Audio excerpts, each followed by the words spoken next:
Hey everyone, I'm Mr. Parker. I'm Chef Bruce. And I'm Dr. Blake. And this is the Fellowship of Smash. So patch 8.1 came out recently for Smash Bros. That's pretty cool. Yeah, it was pretty exciting. Kind of just dropped one day. Yeah, shadow drop. Have you tried the small battlefield stage yet, Chef? A little bit.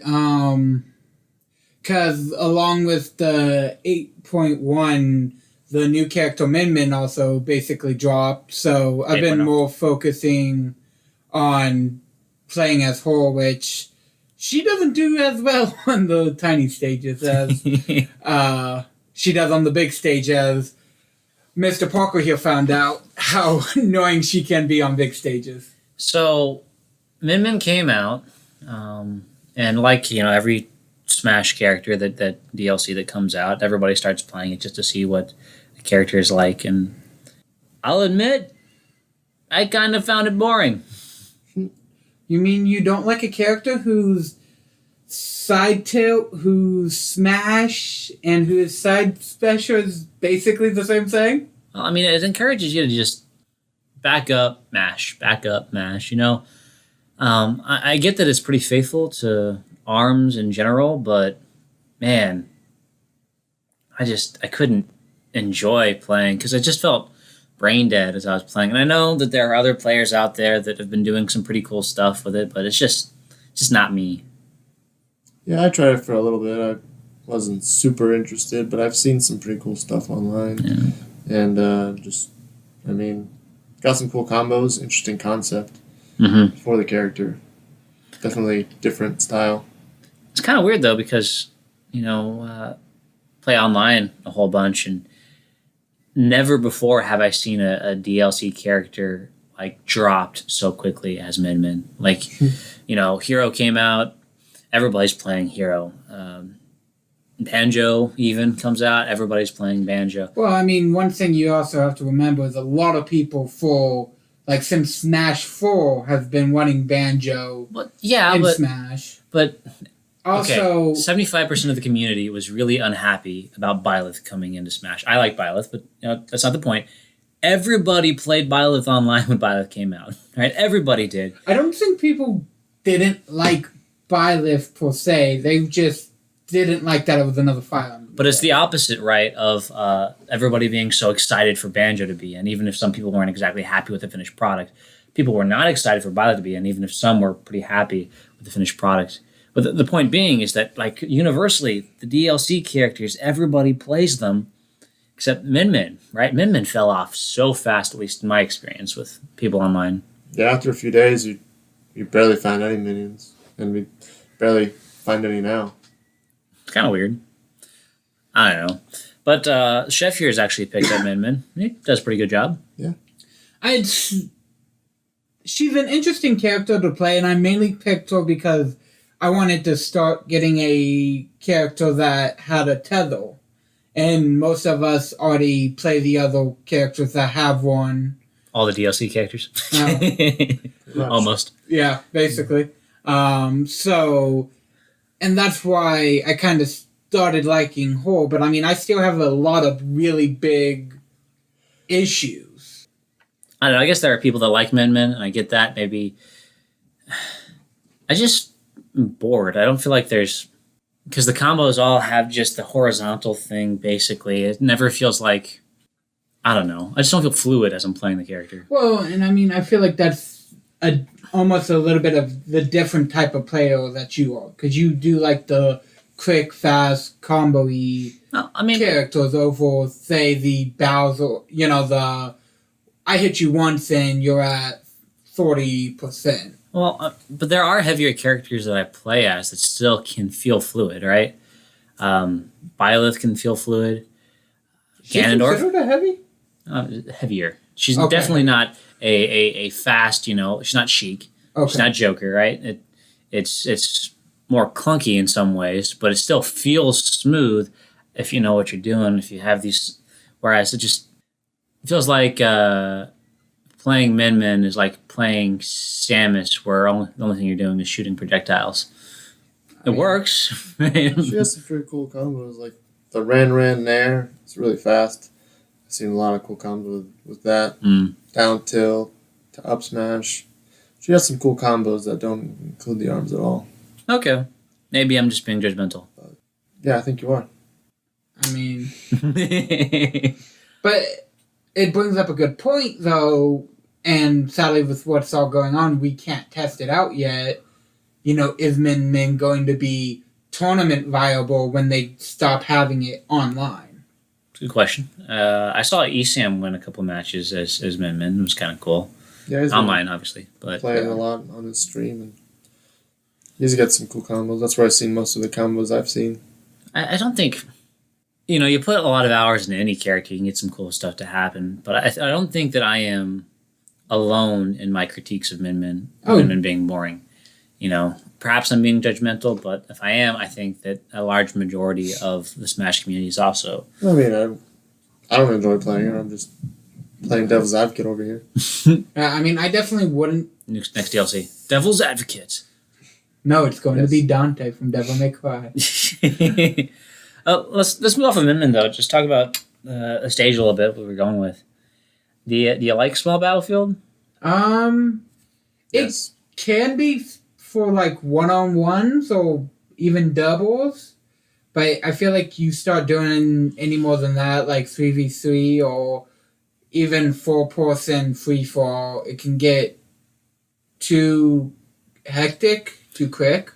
The tips for Smash that were added for Small Battlefield actually specifically mentioned that it'd be good to have for one-on-one fights.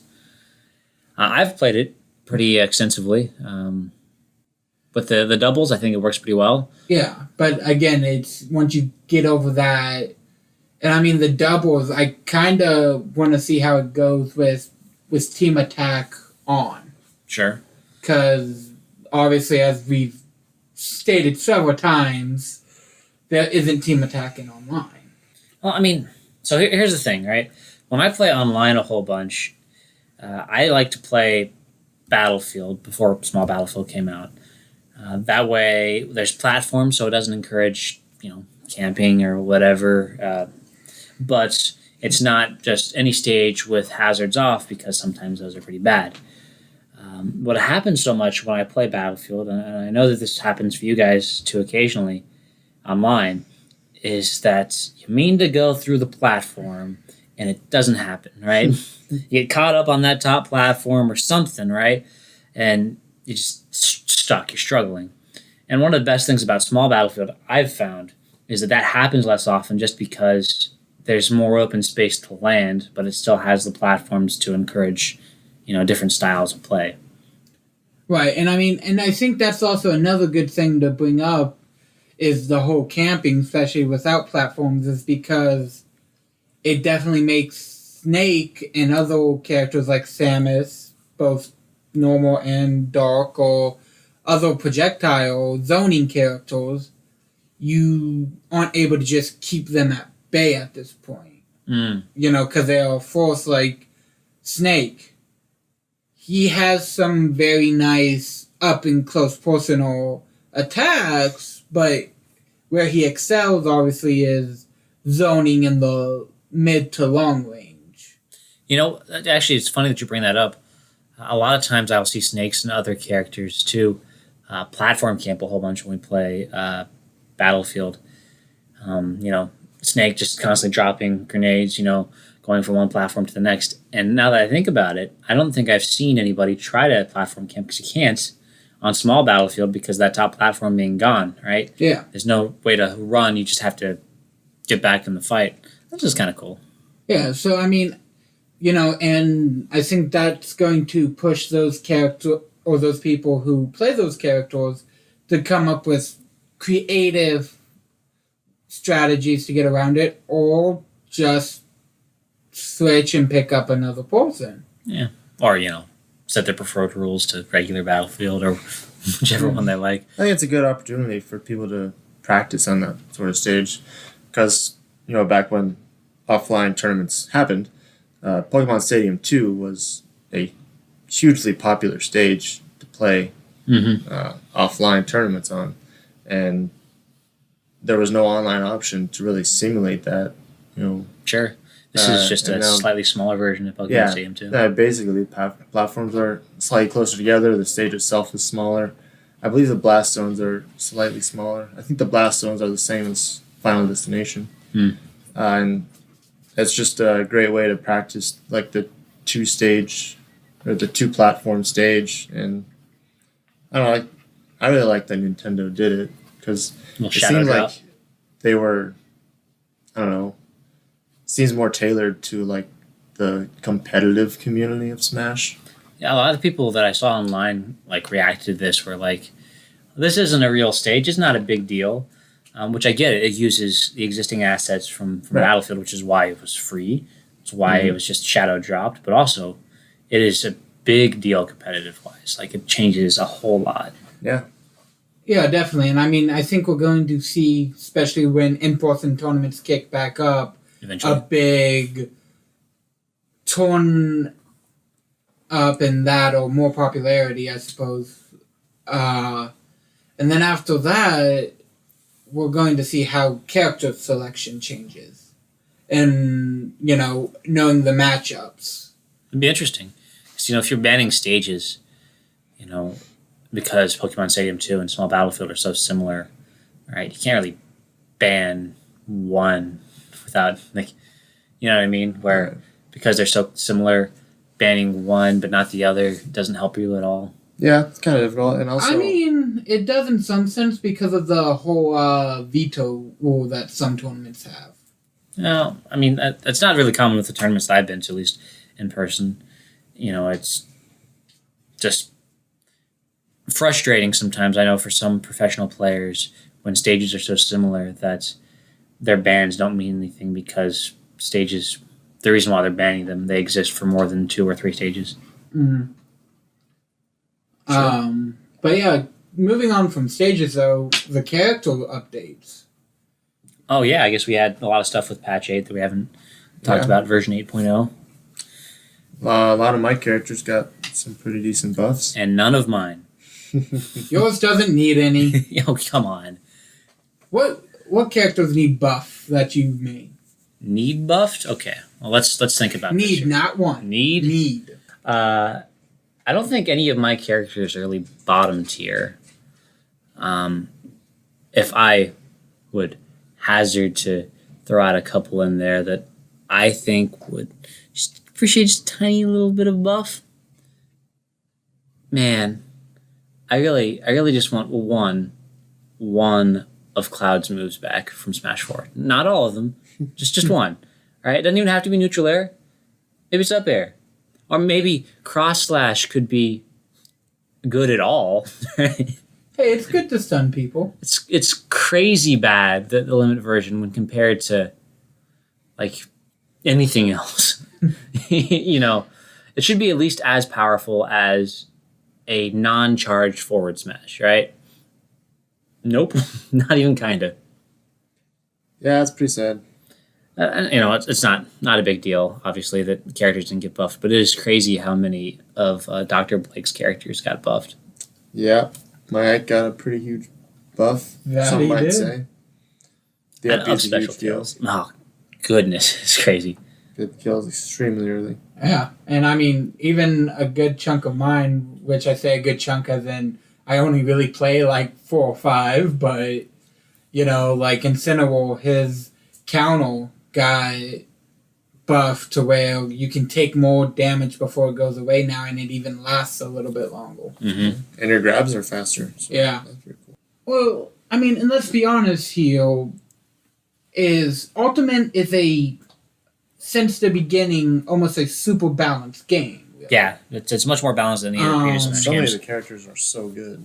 Yeah, like, obviously you have your bad matchups, like, if you have a Ganon go up against a Snake. I think, isn't Pikachu versus Ganon supposed to be the worst matchup in the game or something like that? Probably. But yeah, so you have that, like, obviously you have your disadvantaged matchups, but you typically will take just 2 characters, and they are favorable for the most part, and each, one doesn't have this ginormous advantage over the other one. Yeah, for the most part. I never feel like I'm going to lose because of the character that the opponent has chosen. You know, basically speaking, they're better than me or got lucky or they're not. You know, or lag hashtag. That's the lucky part. Fix Ultimate Online, yeah. Hey, they're looking into it. They did a little bit, right? Yeah. They did a bit on 8.1. Dr. Blake was explaining to me the concept behind it. Explain it again? Yeah, I mean, it's mostly from what I heard. I don't know exactly what they did, just from what I've heard. Fake news. It seems like, yeah, they pretty much only buffed the one-on-one of Ultimate Online. For now. They said they're looking into it. Basically, what I heard was if only 2 people are in an arena or it's Elite Smash, just one-on-one, it used to be running at 30 hertz, and now it's running at 60 hertz. And the game was always at 60 frames per second. So with the 30 hertz, it meant that basically there was an on frame and an off frame, meaning sometimes when you input a move, it could be on an off frame and the move just wouldn't come out. But now all the frames should be on, theoretically. That's just what I heard from one source, and I wasn't able to confirm any of that. But interesting concept, at least. Yeah. It's nice to see. A lot of people were saying that Ultimate Online wasn't going to get any better because why try to fix the system rather than just get a new one better for, Smash next game. Sure. And it's kind of hopeful to me to hear that they've done something, if anything. Yeah, I mean, we have to also remember Smash Ultimate took how many years to come out compared to Smash 4? I don't know. It came out. So the thing about Smash Ultimate is that Sakurai started working on it as soon as the DLC was finished for Smash 4. All right, he's like workhorse going through it. Right, but we're still getting DLC. Like, we still have 3 characters within this next pass, and we don't even know... There's 5 more. Oh, is that 5 more? 5 more characters. Okay, so 5 more characters, and we don't even know if there's going to be even a third pack. I doubt it, but... I know he actually said in a Famitsu column that was it. That was it? That's okay. It. How dare he? How dare he stop working? Stop. Well... Happy birthday recently, by the way. Turned 50, right? I think so, yeah. Yeah. Mm. Sakurai! I feel like he's going to end up being almost like Stan Lee with... It would be interesting. Could you imagine if Smash had a different game director? Like, that'd be weird. Theoretically, you think somebody, new set of eyes, might be improved in some ways, but then there's also like design philosophy that might be different. That Sakurai just puts so much love and care into things. I mean, yeah. Well, anyways, I appreciate if you guys have made it this far into the podcast. Appreciate you listening in. We have fun talking about Smash and a bunch of other things. Real quick, why don't we say who we think the next character is going to be? Just take a guess. I think it's going to be? Yeah. Or let's say franchise. I'm going to go specific. It's not who I want it to be, but who I think it's going to be. I think we're going to get another Nintendo rep, and if I had to guess, I would say Paper Mario. Because of Origami. Origami King? Yeah. Again, it's just a guess, but I feel pretty confident about it. What about you there, Doctor? I don't know. It makes sense for another Nintendo rep. I don't know. Thinking about more Nintendo games coming out. They just announced Pikmin, right? Yeah, Pikmin 3 Deluxe. Of course, I don't think there's any other characters you can add from Pikmin. So you get to play solely as the Pikmin. Yeah, that'd be great. Please don't do that, Sakurai. Please. I don't know. I guess if I had to guess one, Gino. Why not? Hey, Sakurai says he wants him in Smash. Yeah. I'd actually have to go with a Final Fantasy 7 character. I feel like they would do another one. I feel like they actually didn't do this past character, which it was Min Min, for the pure fact that they probably already had her planned out, And I mean, it does make sense because we just got the remake. Which character? I don't know. Like, it could be Barrett. It could be Red. That's interesting. I don't know. I don't see it, man. Just especially because of the lack of music. You know, it seemed like it was a struggle to get Cloud back into Smash, but who knows? Maybe. Anyways, if you made it this far into the podcast, thank you so much for listening. We do Smash stuff. We also talk about movies or video games or whatever. And we're probably going to get ready here to play a little bit of video games now. But appreciate you guys listening in. And here is a bad pun from Chef Bruce as a reward for listening this far. Bad pun? What, am I supposed to pun these up on the spot? Wow, that was great. Wow. He delivered. That actually came off of the top of my head, boys and girls. All right. Well, we will, they will. Goodbye, everyone. See you later. Bye, guys. Good talking to you.